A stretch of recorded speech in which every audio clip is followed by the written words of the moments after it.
Why are you stuck at 7 figures when you know you could be at 8? Most entrepreneurs never figure out why. You're not alone, and the reason most entrepreneurs get stuck isn't lack of effort, it's these hidden mistakes. By the end of this video, you'll know the 5 mistakes keeping 7-figure businesses from hitting 8 figures and exactly what to do to fix them immediately. You'll walk away with actionable steps that you can implement this week that will transform your revenue and your growth trajectory. And at the end, I'll also tell you the 5 things that you actually need to do to scale to 8 figures. I know because I've done it multiple years in a row. And when I was first trying to scale past 7 figures, I thought I had to do everything myself. I was tracking every metric, I was managing every task, I was analyzing every campaign, and growth still stalled. That's the trap. It's the busyness trap. It's the everything trap. You can be busy, you can be disciplined, you can be smart, and still get stuck if you're focused on the wrong things or trying to do it all along. There's a difference between being efficient and effective. You can be incredibly efficient at doing the wrong things and not be effective at all. You're just efficiently running in a circle. Here's the first mistake that people make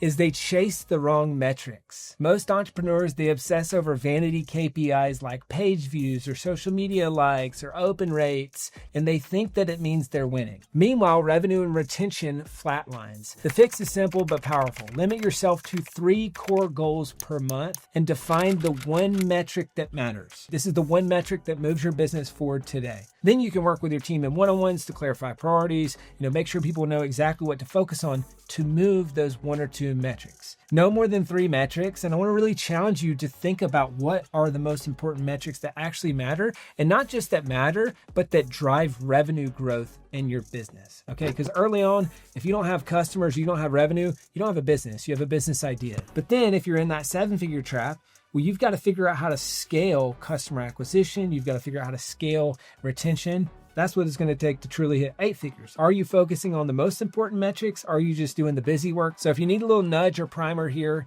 the most important metric, especially in the 6 and 7-figure range, is product market fit. I think there's a delineation before product market fit and after product market fit. And if you don't have it yet, you're not going to scale. You probably aren't even at 7 figures yet. Sometimes you can muscle it to 7 figures without product market fit, but you're certainly not going to scale to 8 figures, and it's certainly not going to be a sustainable business. What does that mean? What does product market fit mean as a metric? Well, simply put, is your CAC less than your LTV? Is your cost to acquire a customer less than the lifetime value of that customer? This is really, it's the simplest equation for every business of can it scale or not, is can you profitably and scalably acquire customers? Now, based on the marketing channels that you're using, you might say a customer is worth 10 grand to me. So that means I can afford to spend 2 grand or whatever that is. Like, you got other expenses, you got fulfillment, you got all that stuff. But if you can't acquire 8 figures in customers, you can't do 8 figures in business, right? So everything breaks if your CAC is too high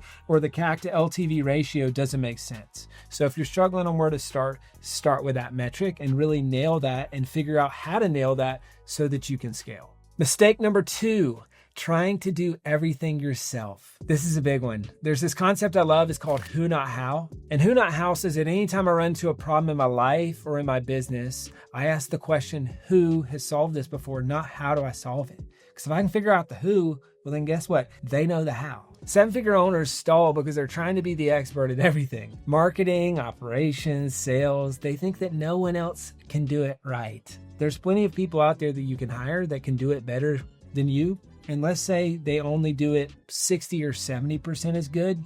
That's still better than you trying to do everything, because you're not going to scale if you try to do everything. So instead of trying to figure it all out yourself, find someone who's already done the job successfully. So they've achieved the outcome that you're trying to achieve in that area of the business. Learn their process, take their knowledge and bring it back to your team, or just hire them. Hire people who have actually done the thing that you want done and delegate to them. This frees you up to focus on strategy and scaling instead of reinventing the wheel every single time. Mistake number 3, scaling too fast without systems. I'll never forget, I read 2 books that totally changed the way that I think about business. All right, the first one was The E-Myth, kind of a little bit of a fable. Talks about this struggling operator who's trying to do everything, has no systems, it's complete chaos. So I read that one, and then right after that, I read this book called Work the System. And those 2 books opened my eyes to something that I never got taught in business school, I never got taught in life, and I think it's one of the most important things, and that's that you need systems to scale. Growth without systems is chaos. You're hiring too quickly. You're adding channels too fast. It looks like momentum,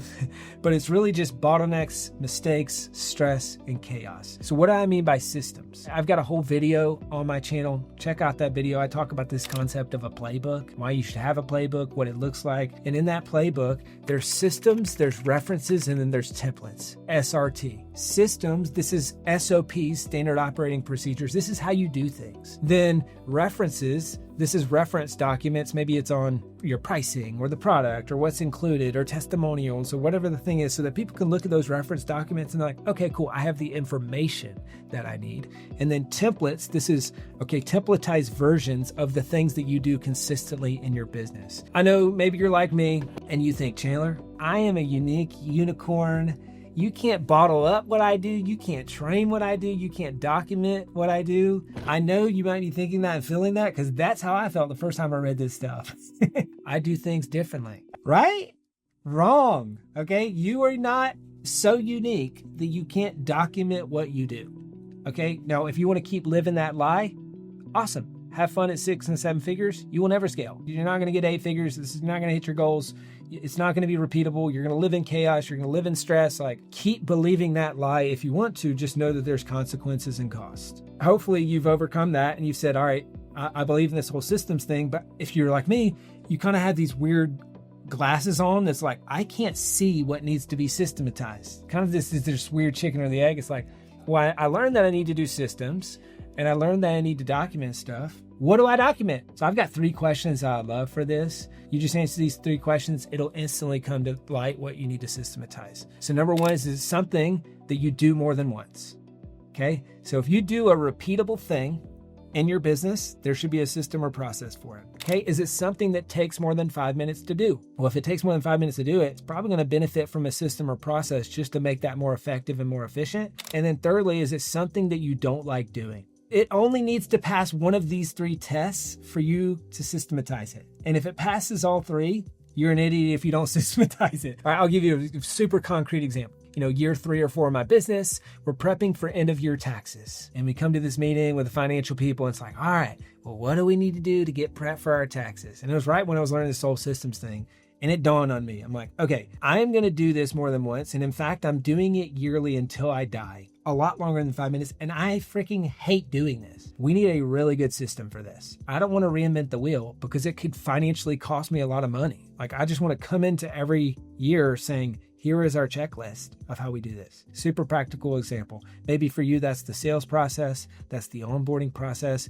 Break down the parts of your business and start systematizing the most important thing. Systems will set you free and they'll help you scale and get out of the boring, mundane, monotonous thing in your business. Document your core processes, map your customer journey, and only add one major growth lever at a time. Then you can measure, tweak, and scale. All right, we're 3 mistakes in. Which of these mistakes have you been making? Comment below and let me know. I read every single comment and respond personally when I can. So tag a friend, tag a team member who's trying to hit 8 figures. They need to hear this too, and comment below with the mistakes that you're making. Mistake number 4, ignoring team culture and people. Your team determines how fast you can scale. If you have a weak culture or you have unclear expectations, this kills momentum faster than any bad KPI. Culture eats strategy for breakfast. There's a guy on my team that always talks to us like, culture eats strategy for breakfast. And a mistake that I made early on was I was just like, hey, get the job done. That's it.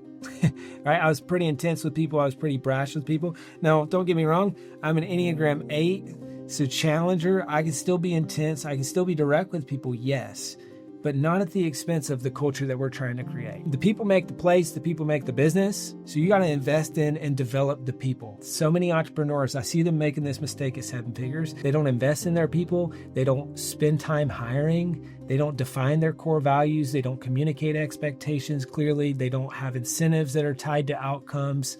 High performers perform better when they feel ownership and they feel a sense of urgency around the thing. So you got to find A players.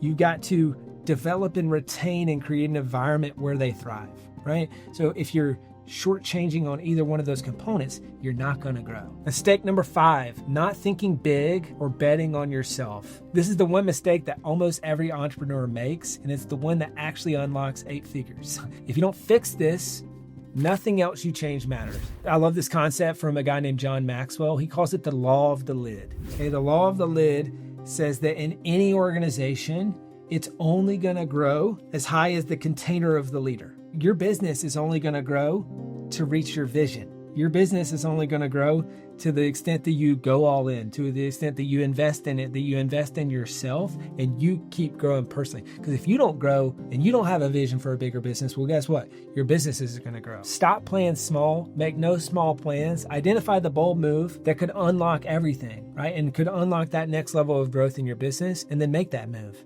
Right? Stop procrastinating, just make the move. Hire the key person, invest in the new system, launch a high value product, right? Or commit, go all in to the thing. Because growth happens when you think 10x, not 10%, right? Now, you may love or hate Grant Cardone. The one thing you can't deny is that dude thinks big. That 10x philosophy, totally true. Because you don't hit 8 figures. You don't do this uncommon thing that less than 4% of businesses ever hit. You don't do that by thinking the way that 96% of other people think. Now, people are going to tell you that you're stupid. They're going to tell you, hey, that's ambitious. Here's the big one they're going to hit you with. That's unrealistic. Of course it is. If it was realistic, well, we wouldn't be trying to do the thing, right? You got to be unrealistic. So a note that I have to myself, it's on my wall where I see it, is how can I exponentially add more value today? The key word, the emphasis is exponentially. 8 figures doesn't happen incrementally. Yes, I'm like the king of 1% improvement and Kaizen and all that stuff. I love that stuff. That's going to be really helpful. That's really important. Disclaimer, disclaimer, disclaimer, right? But you need an exponential vision. You need exponential systems, process, growth, levers that are going to truly grow the thing. So start thinking exponentially, not incrementally. So those are the 5 mistakes that most people make that keep them from scaling to 8 figures. Now, to wrap this video up, I'm going to put it on a bumper sticker. These are the only 5 things that you need to scale. Number 1, you need product market fit. We talked about that. So if you don't have product market fit, you can't scale, right? You might have a small, modest business. It's not going to scale. Secondly, you need customers. So once you have product market fit, you need customers, aka revenue. If you don't have customers, you don't have revenue. If you don't have revenue, you don't have a business. You have a business idea. Thirdly, you need people. You can muscle it with okay people to 6 figures, maybe even 7 figures. You're never getting to 8 figures without really, really, really good people. I want you to take that part very seriously. Number 4, you need process. You add people, really good people, into a broken process, everything falls apart. It's chaos. It's pandemonium. It's inefficient. And then number 5, you need profit. There's this quote that I love from Keith Cunningham. He says, revenue is vanity, profit is sanity, cash is king. So obviously, if you don't have cash, you don't have a business. There's a graveyard full of profitable businesses that ran out of cash. But to get cash, you need profit, and profit is the sustainable mechanism. So you can have these other 4 things, but if you don't have profit, you're not scaling to 8 figures, you can't reinvest in growth, and it's just not sustainable. So you got to have profit. Not only is that the outcome of your business, it's a business for a reason. Like, this is not a nonprofit. So the goal is to make a profit. For some reason, that's like a weird thing to people. It's like the purpose of a business is to create a profit. Now, there's a bunch of other things that are awesome that I believe business can create. Yes, but if you don't have profit, none of those things can happen. Scaling from 7 to 8 figures is not about working harder. It's about focusing on the right metrics, building the right team, creating systems, investing in the culture, and thinking big. Implement those 5 fixes, apply the who, not how principle, and suddenly hitting 8 figures goes from feeling impossible to feeling inevitable. I hope you enjoyed this video. This is the stuff I learned the hard way in the trenches over the last decade, right? I slogged it out for years at the 7-figure mark, chasing that elusive $1 million month and that elusive 8-figure year. And then finally we punched through using these principles, and we've hit it a bunch of years in a row. If this video was helpful, I've got one small request. That's to subscribe to the channel. Okay, obviously you can also share this with an entrepreneur you know who's in the process of scaling, but the difference between 7 and 8 figures is smaller than you think, but only obvious when you stop making these mistakes. Subscribe to the channel, and I'll see you in the next video.